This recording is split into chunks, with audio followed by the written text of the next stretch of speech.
The video for the paper cutting, you know what this is. This is your registration template so that you can always align your prints accurately. And then you have your pre-cut papers before you even start. I've got my newsprint for my proof. I have my white papers and my color papers. And then I've got my plexiglass piece here, a brayer, obviously my linoleum block, my burnisher, and my inks. Now I'm going to show you how to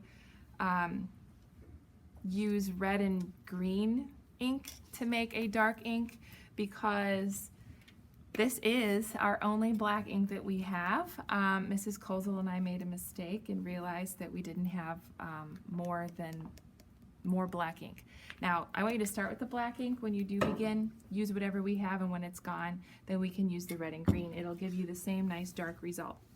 Okay, so what you'll do first is set up your space so that your registration template is in one area and your linoleum block is in another. You don't want to put your linoleum block here and then roll the ink on, because it will just make this really messy. You want to keep your registration template as clean as possible, okay? So if we take a little bit of red, oh, it's nice and thick, and some green. You can mix it just a little bit to get something nice and dark. Notice I'm not dipping into my green with my dirty red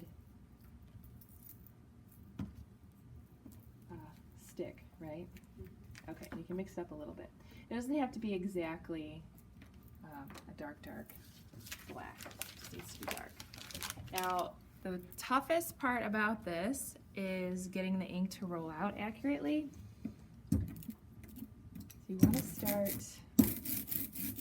by pulling the ink down, but then you also want to roll across until you get an even coat of ink on your brayer.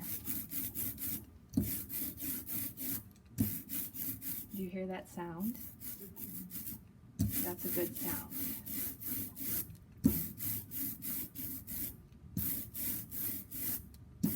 If it's not making that sound, your ink is too thin.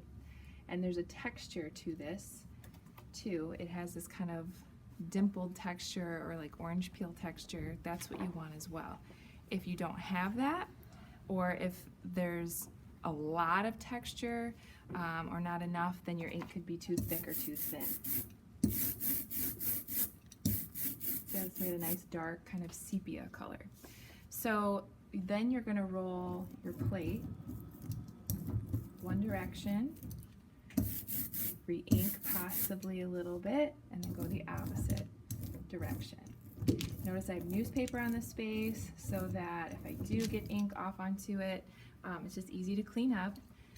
Then I'm going to carefully move, without getting ink all over my registration template, I'm going to move it, set it right in the center.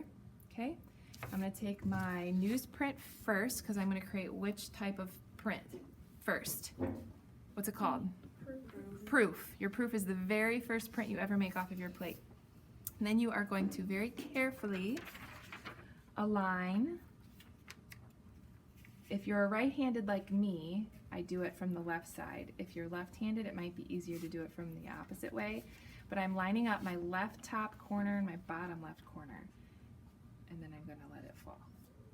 Okay, and then I can gently kind of tap it down so it kind of stays in place. Now notice I've got yuckies all over my fingers. It's not a big deal because it's the back of the paper, but at some point I probably want to stop and clean myself up a little bit so it doesn't get all over the front of my print at some point. So this is going to make the camera jiggle a lot, but you want to use a burnisher,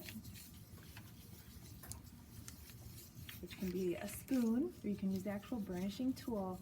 But just like you transferred the graphite onto your plate using a burnishing motion, you've got to cover every single part of the design in this circular motion while adding pressure at the same time. Make sure you get your corners. And then before you peel up, check a corner and see if your ink actually transferred. Some areas of your design might be harder to print than others, so you'll want to put it back down and repress or reburnish. But when you think you've got it, pull it up, and there's your proof print, okay? Please do not put your name or any written identification information on these yet.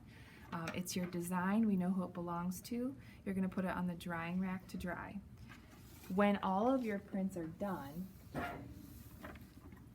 you're going to put the title, a number of print, and your name right underneath the image. So we do this when it's dry, okay? I'll pass this around so you can see it, but the numbers in particular, you're making at least 10 prints for me, right? So this student, Bella, she made 10 prints. This was her 10th print out of the 10. You're able to rate your prints from your best print to your worst print in that edition. This was her worst print in the edition. So she left me her worst, which was still pretty good, right? So we always title it, the number of the print in the edition, and then you sign it. But we do that at the very, very end, so you can sort through and look at all of your prints to decide which is best, which is not my best, and then we go from there. So please do not write on these until all of the printing and ink work is done, okay? Now, as far as cleanup goes, hopefully you can use as much of your ink as possible or share it with others in the classroom that might need it. But then this ink is water soluble, so you can take it to the sink and wash it down. If there's a ton of ink on it like this, try to scrape as much of it off as you can and throw this in the trash first versus putting it all down the sink.